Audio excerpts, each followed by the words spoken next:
Hello champions, আদরিনীর এই যে সব থেকে ইম্পর্টেন্ট এমসিকিউ সিরিজটি আমি নিয়ে এসেছি, যেখানে তোমাদেরকে বলেছি 100% তোমরা এমসিকিউ কমন পাবে, তার পার্ট 6 এই ভিডিওতে তোমাদের স্বাগত জানাচ্ছি। আজকে আমরা সেই এমসিকিউগুলি করে নেব যেগুলি ইম্পর্টেন্ট রয়েছে এবং তোমাদের এইচএস পরীক্ষায় অবশ্যই এগুলো কিন্তু কমন থাকবে। তোমরা যদি আগের 5টা পার্ট না দেখে থাকো, ডেসক্রিপশনে পার্ট 1 থেকে পার্ট 5 এর লিঙ্ক দিয়ে রাখলাম এবং বাংলার প্লেলিস্টের লিঙ্ক দিয়ে রাখলাম, অবশ্যই দেখে নিও। এবং চলো আমরা করতে থাকি এই এমসিকিউগুলি। যারা ভাবছো যে এতগুলো এমসিকিউ করাচ্ছি কেন, কারণ বাংলাতে আদরিনী গল্প কিন্তু একটু বলতে গেলে বেশি 6টা-7টা পেজের গল্প রয়েছে এবং এখান থেকে এমসিকিউ কিন্তু অনেক, কিন্তু যদি তুমি এই ভিডিওগুলো করে নাও তাহলে একদমই ইজি হয়ে যাবে। রাত্রে হাতি খাওয়ার জন্য কি ব্যবস্থা করা হয়েছিল? জয়রাম মোক্তারের বাড়িতে হাতি আসার কথা ছিল সেই মহারাজের কাছ থেকে, কিন্তু সেই হাতি কিন্তু পরবর্তীতে আসেনি, কিন্তু সেই হাতির জন্য রাত্রে খাওয়ার ব্যবস্থা করা হচ্ছিল। কি কি আনা হয়েছিল? আম গাছ? না। নারকেল গাছ? না। পাতা শুদ্ধ কয়েকটা কলা গাছ এবং বৃক্ষের ডাল? ইয়েস, এটা হবে কারেক্ট অ্যান্সার। চাল ও কলা মেখে রাখা হয়েছিল? এটা না। মনে রাখতে হবে সেই হাতির জন্য কলা গাছ আনা হয়েছিল এবং কয়েকটা ডাল এনে কাটা হয়েছিল। ঠিক আছে, ডাল এনে রাখা হয়েছিল। হাতি থাকা ও খাওয়ার ব্যবস্থা তদারকি করছিলেন কে? এখানে হাতি কোথায় থাকবে, কোথায় খাবে সেটার ব্যবস্থা করছিলেন জয়রাম মোক্তার নিজেই তার বাড়িতে। জয়রাম মোক্তারের বাড়িতে সেই হাতিটি আসার কথা ছিল এবং তার ভৃত্যদের দিয়ে, চাকরদের দিয়ে তিনি এই ব্যবস্থাগুলো করছিলেন যে কোথায় থাকবে, কোথায় খাবে সেই জিনিসটি। তদারকি মানে ব্যবস্থাপনা করা। হাতি ব্যবস্থা তদারকি করার মাঝে মাঝে জয়রাম মোক্তার কি করছিলেন? হাতির ব্যবস্থা যখন তিনি করছিলেন তখন মাঝে মধ্যে এসে তিনি বৈঠকখানার কোনো এক সেই সাধুর হাত থেকে হুকো নিয়ে সেটাতে 2-3 টান মেরে আবার চলে যাচ্ছিলেন সেই তদারকি কাজ করতে। তাহলে এখানে হুকোটা কোথায়? এই যে বৈঠকখানার অবস্থানরত কোনো ব্রাহ্মণের হাত থেকে হুকো নিয়ে 2-4 টান তিনি দিচ্ছিলেন, এটা হয়ে যাবে পারফেক্ট অ্যান্সার। কোনো রাজার পত্র আসেনি, কোনো ভৃত্যদের আদেশ এটা নয়, বা তাসের চাল তিনি দিচ্ছিলেন তাও নয়। তিনি এসে জাস্ট কোনো এক ব্রাহ্মণের হাত থেকে হুকোটা নিয়ে 2-4 টান মেরে আবার চলে যাচ্ছিলেন সেই ব্যবস্থাপনার কাজে। নেক্সটে আমরা আসছি জয়রাম মোক্তার কখন বৈঠকখানার বসে পাশা খেলা দেখছিলেন। জয়রাম মোক্তার কিন্তু এই যে পাশা খেলা দেখছিলেন সন্ধ্যার পূর্বে, মানে সন্ধ্যা হবে ভাব তার কিছুক্ষণ আগে, যখন হালকা হালকা আলো রয়েছে সেই বিকেলবেলার, তখন তিনি দেখছিলেন। তো মনে রাখতে হবে তিনি পাশা খেলা দেখছিলেন রবিবার সন্ধ্যার পূর্বে, সন্ধ্যার আগে, বিকেলবেলার কিছুটা পরে। জয়রাম মোক্তার সন্ধ্যার পূর্বে কিছু পূর্বে বৈঠকখানায় বসে কি খেলা দেখছিলেন? আমরা দেখলাম যে পাশা খেলা। নেক্সটে আসছি আমরা। নেক্সট কোশ্চিন রয়েছে পত্রবাহক, অর্থাৎ যে সেই চিঠিটি নিয়ে গিয়েছিল কার কাছে? রাজার কাছে। সে এসে কি জানালো জয়রাম মুক্তারকে? যে হাতিটি এসেছে? না, হাতি কিন্তু আসেনি। হাতিটি আসা মাত্রই খেতে শুরু করেছে? না, হাতি আসেনি। হাতি পাওয়া যায়নি। ইয়েস, এটা হয়ে গেছে পারফেক্ট অ্যান্সার। আসলে মহারাজ সেই ভৃত্যটিকে বলেছিল যে একটা বিয়েতে যাওয়ার জন্য হাতির কি দরকার? জয়রাম মোক্তারকে বলো গরুর গাড়িতে যেতে। তো এখানে অ্যান্সারটা হবে হাতি পাওয়া যায়নি। তোমরা যদি আমার অ্যানিমেশন ভিডিওটি না দেখে থাকো আদরিনীর ওপরে, তাহলে বাংলা প্লেলিস্টে গিয়ে আদরিনীর অ্যানিমেশন ভিডিওটা দেখে নিও। খুব সহজে লাইন বাই লাইন আমি পড়িয়েছি। একটা সামারি ভিডিও রয়েছে এবং একটি লাইন বাই লাইন ভিডিও রয়েছে। সেই লাইন বাই লাইন ভিডিওর পার্ট 1 আপাতত পোস্ট হয়েছে, পার্ট 2 হয়তো কালকের মধ্যেই চলে আসবে। তো এই ভিডিওগুলো দেখে নিও, একদম লাইন বাই লাইন পুরো কাহিনী আমি বুঝিয়ে দেব, সেটা আদরিনী হোক বা বাংলা ভাষা হোক বা পোট্রাজ হোক। আসতে চলেছে, এই চ্যানেলকে সাবস্ক্রাইব করে নিও। হাতি না পাওয়ার বার্তাটি কে দিয়েছিল? সেই চাকরটি এসে সেই বার্তাটি দিয়েছিল যে হাতি পাওয়া যায়নি। তো চাকরের বাংলা হচ্ছে ভৃত্য, কোনো চাষি নয়, কোনো বধূ নয় বা নগেন ডাক্তার নয়। সেই পত্রবাহক ভৃত্যটি এই বার্তা দিয়েছিল। পরবর্তী, জয়রাম বৈঠকখানায় বসিয়া পাশা খেলা দেখিতেছিলেন। এমন সময় জয়রাম বসে বৈঠকখানায় পাশা খেলা দেখছিলেন, আর এমন সময় কি ঘটলো? এমন সময় সেই ভৃত্যটি হাতি নিয়ে বৈঠকখানা বাইরে এসে দাঁড়ালো। হাতি তো আসেইনি। মহারাজ স্বয়ং আসলো? না। হাতির ডাক শোনা গেল? না। পত্রবাহক ভৃত্যটি এসে খবর দিল যে হাতি পাওয়া যায়নি। এটা হয়ে যাবে পারফেক্ট অ্যান্সার। ওকে, এরপরের কোশ্চিনে আমরা আসি। হাতি না পাওয়ার সংবাদে নিরাশ কে হয়ে পড়েছিল? অ্যাকচুয়ালি হাতি না পাওয়ার সংবাদে কিন্তু জয়রাম মুক্তার, কুঞ্জ বিহারী, তারপরে নগেন ডাক্তার, খগেন ডাক্তার নয়, নগেন ডাক্তার, সবাই কিন্তু নিরাশ হয়ে পড়েছিল। কিন্তু বিশেষভাবে প্রথমেই কুঞ্জ বিহারী বাবু জিজ্ঞেস করে উঠলেন, কি মানে হাতি পাওয়া যায়নি? তাহলে প্রথম নিরাশ কিন্তু কুঞ্জ বিহারী বাবু হয়েছিলেন। তো এটা হবে পারফেক্ট অ্যান্সার। জয়রাম মুক্তারকে কেন বলা গেল না? কারণ জয়রাম মুক্তার রেগে গিয়েছিলেন, ঠিক আছে? তিনি কিন্তু নিরাশ হওয়ার থেকে বেশি রেগে গিয়েছিলেন যে মহারাজ আমাকে হাতি দিল না। ওকে, ভিত্তটি নয়। এরপরে তাই তো সব মাটি, সব তো মাটি হয়ে গেল, এই কথাটি কে বলেছিলেন? এই কথাটি নগেন ডাক্তার বলেছিলেন। কুঞ্জ বিহারী বাবু বলেছিলেন হাতি পাওয়া গেল না। নগেন ডাক্তার বলেছিল তাই তো সব মাটি হয়ে গেল। ঠিক আছে, এটা মনে রাখতে হবে। এরপরে পত্রবাহক ভৃত্যটি জয়রাম মুক্তারের চিঠিটি কাকে দিয়েছিল? মানে সেই চাকরটি চিঠিটি নিয়ে গেছিল এবং চিঠিটি নিয়ে গিয়ে কাকে দিয়েছিল? মহারাজকে? না, মহারাজের সঙ্গে চাকর দেখা করতে পারবে না, মহারাজের দেওয়ানজি বা বলতে গেলে পার্সোনাল অ্যাসিস্ট্যান্টকে সে এটা দিয়েছিল। ওকে, এরপরে নেক্সট কোশ্চেনে আমরা আসছি, 241-এ যাব আমরা। ঠিক আছে, জয়রাম মুক্তার কি কিনবেন বলে লোক পাঠালেন? জয়রাম মুক্তার কিন্তু রেগে গিয়ে বললেন, মহারাজ যখন হাতি দিল না, আমি হাতি কিনবো। তিনি হাতি কিনবেন বলে লোক পাঠালেন পুরো গ্রামের মধ্যে বা পুরো সেই আশেপাশের জেলার মধ্যে। মানে তার জেলাতে কিন্তু শুধুমাত্র মহারাজ ছাড়া 2-3 জনের হাতি ছিল। সেই লোকেদের কাছে পাঠালেন যে যাও তো দেখো তো তারা হাতি বিক্রি করবে নাকি। জয়রাম মুক্তার সেই লোকদের যে পাঠালেন, একজন এসে জানালো যে হাতি পাওয়া যাবে। কটার দিকে সেই লোকটা আসলো? রাত্রি 3টার দিকে, 2টোর দিকে, দ্বিপ্রহরে, নাকি কোনোটি নয়? রাত্রি 2 প্রহরে হচ্ছে পারফেক্ট অ্যান্সার, মানে রাত্রি 2টোর দিকে। মনে রাখতে হবে যে রাত্রি 2 প্রহরে বলা আছে বইয়ের মধ্যে, তার জন্য আমাকে রাত্রি কথাটি মেনশন করতে হবে, শুধু দ্বিপ্রহর বললে হবে না। এরপরে আমরা আসছি নেক্সট কোশ্চেনে। মাদি হাতিটি কার ছিল? মাদি মানে হচ্ছে মেয়ে হাতি।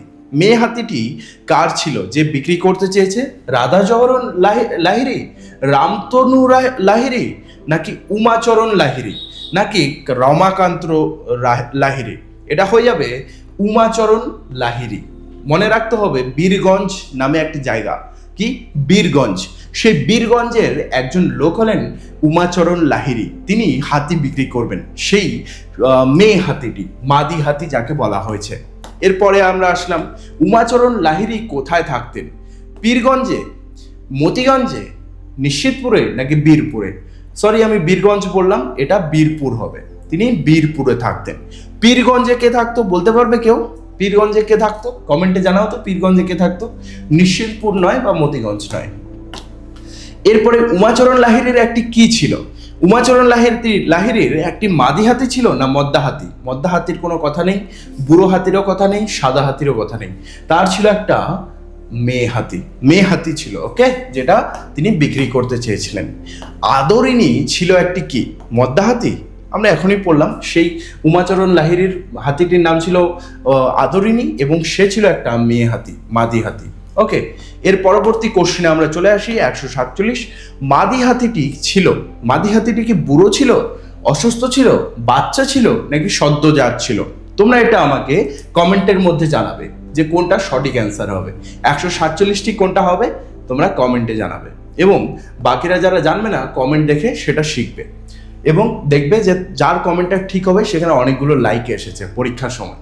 উমাচরণ লাহিড়ী তার মাদি হাতিটি কত টাকা দাম হাঁকিয়েছিলেন?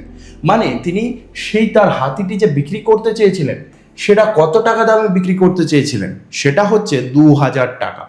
5000 টাকাও নয়, 1000ও নয়, 3000ও নয়, সেটা হচ্ছে 2000 টাকা। তাহলে সেই আদরিনী হাতিটার দাম ছিল 2000 টাকা। এরপরে কোশ্চেনে আসছি আমরা, মাদি হাতিটি বাচ্চা হলেও কি বইতে সক্ষম? মালপত্র, চালের বস্তা, তুলোর বস্তা, নাকি সওয়ারি? সওয়ারি, সওয়ারি মানে মানুষজনকে উঠাতে পারবে তার পিঠের মধ্যে। ওকে, এটা বইয়ের মধ্যে বলা আছে। 150 কুছ পরোয়া নেই, তাই কিনবো। কি কেনার কথা বলছেন? এখানে জয়রাম মুক্তার হাতি কেনার কথা বলছেন, সেই বাচ্চা হাতি, মাদি হাতি। ওকে, এটা জোড়া বলদ নয়, বিশালাকার বুড়ো হাতিও নয়, এটা হবে বাচ্চা মাদি হাতি। তারপরে হাতির সঙ্গে কাকে পাঠানোর নির্দেশ দিলেন জয়রাম মুক্তার? জয়রাম মুক্তার বললেন যে উমাচরণ লাহিড়ীকে বলো তার একটা বিশ্বস্ত কর্মচারীকে পাঠিয়ে দিতে, যাতে টাকাটা নিয়ে যায়। ঠিক আছে, তো বিশ্বাসী কর্মচারী। অ্যাকচুয়ালি এটা ডিল হয়েছিল যে হাতি পাঠাবে, হাতি চলে আসলে সেই বিশ্বাসী কর্মচারীটি টাকা নিয়ে চলে যাবে। এরপরে মুখুজ্জে মহাশয় হাতি কিনেছিলেন। কোথার থেকে কিনেছিলেন? বীরপুর থেকে, কারণ উমাচরণ লাহিড়ীর বাড়ি হচ্ছে বীরপুর, তাই না? নেক্সটের কোশ্চেনে আসি আমরা। হস্তিনী কখন এসেছিল? হস্তিনী কখন এসেছিল? সকাল 5টায়, বেলা 9টায়, বেলা 10টায়, নাকি বেলা 7টায়?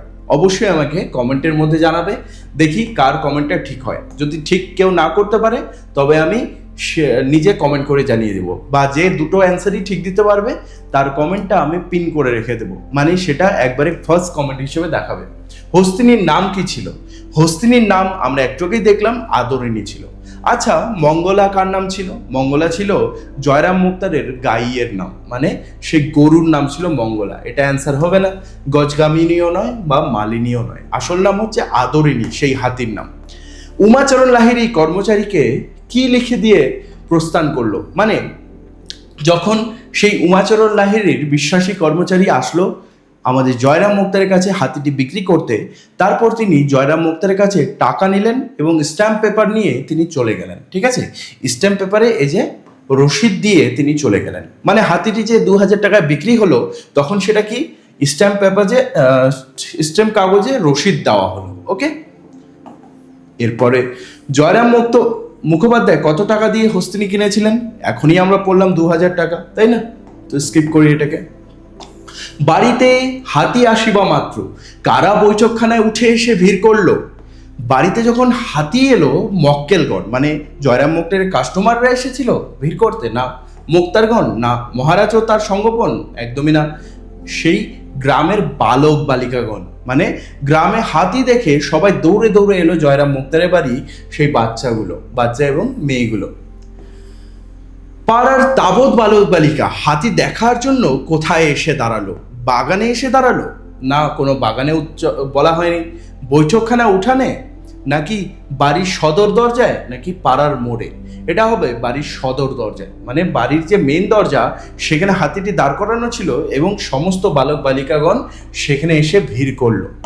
হাতি তোর গোদা পায়ে নাতি, এই যে এটা কে বলেছিল? সেখানে কয়েকটা অশিষ্ট বালক ছিল। অশিষ্ট বালক মানে পড়াশোনা করেনি এবং খুব ধরনের একটু দুষ্ট বালক বালিকা, তারা এটা বলেছিল। তো যুবক বা বৃদ্ধরা নয়, বাড়ির বালকেরা এটা বলেনি, মানে বাড়ির যারা ছিল নিজের তারা বলেনি, পুত্রবধূও নয়, এটা হবে পাড়ার দু একজন অশিষ্ট বালক, মানে দুষ্ট বালকের কথা বলা হয়েছে। আর আজকের শেষ কোশ্চেনে আমরা এসে গেছি। হাতি তোর গোদা পায়ে নাতি, এই নাতি শব্দের অর্থ কি? হাতি তোর গোদা পায়ে নাতি, নাতি মানে হচ্ছে লাথি, যে তোমার এই বড় বড় পায়ে লাথি। ওকে, এটা বলে তারা টোন কাটতেছিল। তো এইভাবেই আমরা করে নিলাম আজকের এই সহজ এমসিকিউগুলো। যারা যারা কাহিনীটি অ্যানিমেশনের মাধ্যমে দেখতে চাও, আমি শীঘ্রই এই চ্যানেলের মধ্যে পুরোপুরি অ্যানিমেশন ভিডিও দিয়ে দেবো লাইন বাই লাইন, এবং আগামী কোন বিষয়ে তোমাদের এই এমসিকিউ সিরিজ দরকার সেটাও জানাবে। যারা ইতিহাস এবং ভূগোলে ক্লাস নিয়ে ওয়েট করছো তাদেরকে বলে রাখি, সপ্তাহে এবার থেকে নিয়মিত ক্লাস আসতে চলেছে। অন্ততপক্ষে হিস্ট্রিতে 3টে থেকে 4টা ক্লাস আসবে এবং জিওগ্রাফিতেও। তোমরা চিন্তা করো না, আমি পুরোপুরি বাংলা এবং ইংলিশের দায়িত্ব নিয়েছি, সঙ্গে হিস্ট্রি এবং জিওগ্রাফি পুরোপুরি শেষ করিয়ে তোমাদেরকে প্রিমিয়াম নোটসগুলো পর্যন্ত প্রোভাইড করে দেবো যারা আলফা ব্যাচের মধ্যে রয়েছে। আর যারা ইউটিউবে রয়েছে তোমাদেরকে আমি আহ্বান জানাচ্ছি আমার আলফা ব্যাচের মধ্যে, যেখানে কিন্তু মাত্র 149 টাকায় পুরো বাংলা সাবজেক্টটি আমি পড়াচ্ছি। একবার পেমেন্ট করতে হবে, সেখানে তুমি নোটসগুলো ডাউনলোড করতে পারবে। এরকম স্মার্ট নোট রয়েছে যেখানে যেটা সঠিক হবে সেটা গ্রিন কালি দিয়ে দেওয়া থাকে, এবং এটার উপরে মক টেস্টও তুমি সঙ্গে সঙ্গে দিতে পারবে আমার অ্যাপের মধ্যে। যারা জানো না, ডেসক্রিপশনে SBR EdTech অ্যাপ সেটা দেওয়া আছে, সেটা ডাউনলোড করে তুমি আমার ব্যাচটি নিয়ে নিতে পারো, এবং পুরো 3rd সেমিস্টার মাত্র 150 টাকায় তুমি আমার কাছে বাংলা পড়তে পারো। যদি তোমরা ইংলিশটিও নিতে চাও সেখানে এর ব্যবস্থা রয়েছে। ইংলিশে তুমি বলতে গেলে 199 টাকায় শুধু ইংলিশ পড়তে পারবে, আর বাংলা ইংলিশ দুটো পড়লেই 299 টাকা। এইভাবেই তোমরা আমার সঙ্গে কিন্তু লাইভ ক্লাস করতে পারবে এবং প্রিমিয়াম এই সলভ করতে পারবে এমসিকিউগুলো। শুধু তাই নয়, ডাফ অ্যান্ড ডাথ যেটা ফেমাস একটা ইংলিশ কোশ্চেন ব্যাংক রয়েছে সেটিও আমি পুরোপুরি সলভ করিয়েছি এই ক্লাসের মধ্যে। তো অবশ্যই সেটা প্রিমিয়াম কোর্সের মধ্যে পেয়ে যাবে। যদি ইচ্ছা হয় জয়েন করতে পারো। অনেক স্টুডেন্ট কিন্তু অনেক বেশি ভালো নাম্বার পেয়েছে। আমার এবার গতবারের ব্যাচে প্রায় 30 থেকে 35 জনের মতো তারা 420-র উপরে নাম্বার পেয়েছে। অর্থাৎ লেটার স্টার্ট একদমই সহজ ব্যাপার আমার ব্যাচের মধ্যে। শুধুমাত্র আমি 1-2 জনের উপর ফোকাস করি না, পুরো ব্যাচকে আমি পুরোপুরি প্রায়োরিটি হিসেবে ধরি। তোমাদের ইচ্ছা হলে, ভালো রেজাল্ট করতে হলে অবশ্যই সেটিতে জয়েন করো এবং আমার এবং তোমার বাবা মার মুখ উজ্জ্বল করে তোলো এবারের এইচএস পরীক্ষায়। See you soon guys.